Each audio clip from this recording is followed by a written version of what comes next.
जवळपास 10 दिवसापासून सगळ्यांना सांगायला की तुम्ही 21 तारखेच्या आत तुम्ही सोयाबीन काढा, उडीद झाकून ठेवा, कारण की 21 तारखेपासून पाऊस सुरू होणार आहे. आणि तुम्हाला बघायचं झालं तर आजच पाऊस रात्रीच्याला सुरुवात होईल आणि उद्यापासून आता आणखीन जास्त वाढणार आहे. त्याच्यानंतर 23, 24, 25 ऑक्टोबरला तर मुसळधार पडणार आहे. नाशिककडे उत्तर महाराष्ट्रात अतिवृष्टी होणार आहे.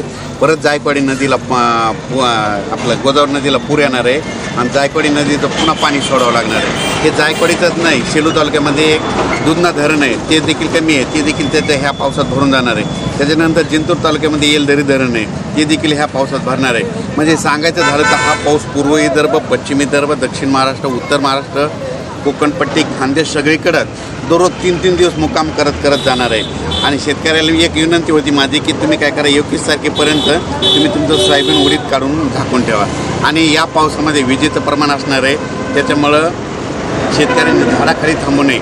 आणि परत तुम्हाला एक सांगतो, हा पाऊस मुसळधार पडत असल्यामुळं नदीला नाल्याला पूर येणार आहे. पूर आल्याच्या नंतर शेतकऱ्याला विनंती, तुम्ही पुलाच्या फरशीवर पाणी आल्यास पुढे जाऊ नका, ही माझी काळजी घ्यावी. हा जो पाऊस आहे ना, आता तुम्हाला एक सांगतो, सध्या तर राजस्थानमधून आणखीन पाऊस परत नाही. आपल्या महाराष्ट्रामधून, उत्तर महाराष्ट्रामधून 4 ऑक्टोबरला मध्ये तिथून पाऊस परतणार आहे. म्हणजे तिथून मान्सून विड्रॉल होणार, म्हणजे निघून जाणार आहे.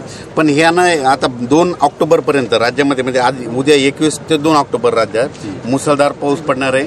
आणि त्याच्यानंतर ऑक्टोबरमध्ये देखील काय होणार आहे, 7-8-9 दरम्यान एकदा पाऊस येईल आणि 23-24 ऑक्टोबरला पाऊस येईल. आणि थंडी मात्र 5 नोव्हेंबरला येणार आहे. म्हणून हे या ठिकाणी सांगतो.